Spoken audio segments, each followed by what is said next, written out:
when a B-17 raid went wrong. The sky over Nazi-occupied France was clear that morning, clearer than it had been in weeks.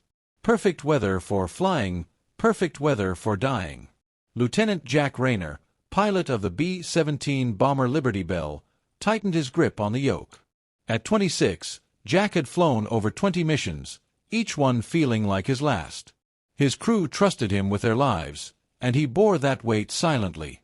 In the cramped bomber behind him were the men he called brothers. There was Specs Morrison, the nervous young navigator with thick glasses and a stutter that vanished when calculating vectors. Sergeant Hal Gomez manned the top turret, a sarcastic Texan who sang loudly to hide his fear. And then there was Andy Miller, the quiet tail gunner and Jack's childhood friend from Ohio.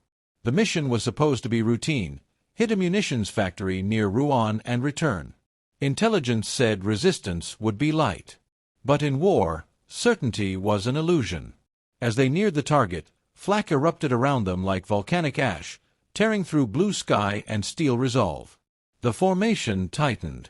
Jack could see Devil's Kiss, the bomber to their right, lose an engine and spiral downward in flame. "Jesus," Hal muttered. "That's Henderson's crew." "Eyes forward," Jack barked, voice taut. "Enemy fighters at 2 o'clock," yelled a waist gunner, Charlie Vance. Jack's eyes flicked to the mirror. 6 Messerschmitts dropped from the sun. The bomber's gunners opened up, filling the sky with tracers. The plane shuddered violently. An explosion behind him. Red warning lights blinked. "Left engines hit," shouted Specs.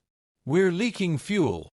"Stay in formation," Jack yelled, wrestling the controls. Another burst of flak tore through the fuselage. The intercom crackled.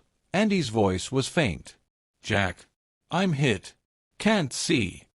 Jack's heart clenched. "Andy, hold on." "Too many. Coming in fast." Andy's voice faded.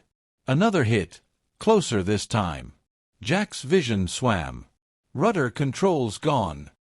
Hal called. "We can't hold her."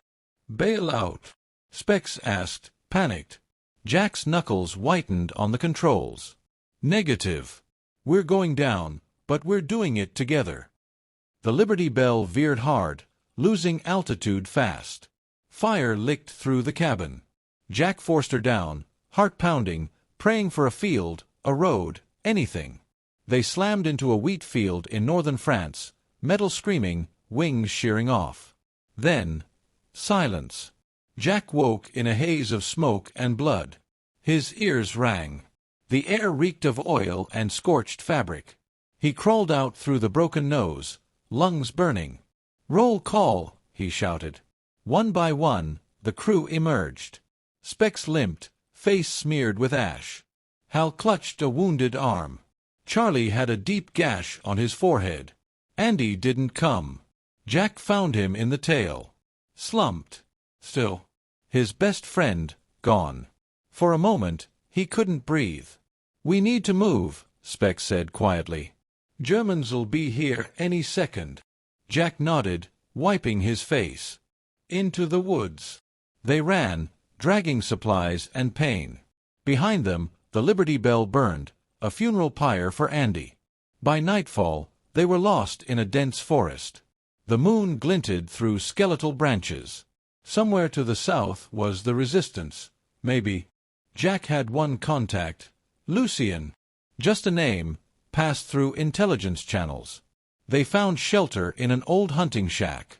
Specs rigged a makeshift radio, tapping out desperate signals. Charlie stood watch, his nerves fraying. Days passed. Then came the sound of boots. Jack barely had time to raise his pistol before the door creaked open.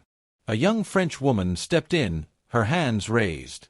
"Lucien sent me," she said in halting English. "I am Elise." Behind her, 2 men with rifles appeared, French Maquis. Dirty, thin, hard-eyed. Elise explained quickly. They had intercepted Jack's signal. The Germans were closing in. If the Americans wanted to live, they had to trust her. Jack studied her. She didn't flinch under his gaze.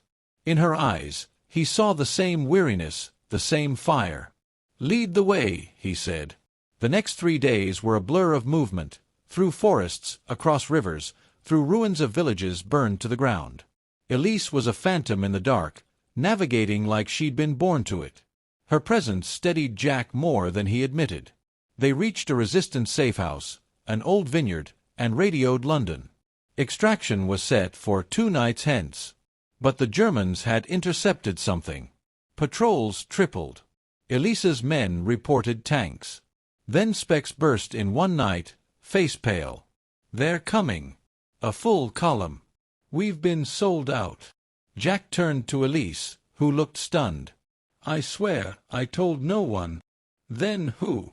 Hal asked. The traitor revealed himself too late.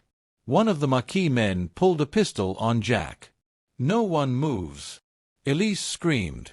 "Jacques, what are you doing?" "You think the Allies will save France," he spat. "The Reich pays better." He moved to shoot Jack. Then Elise stepped forward and shot him first.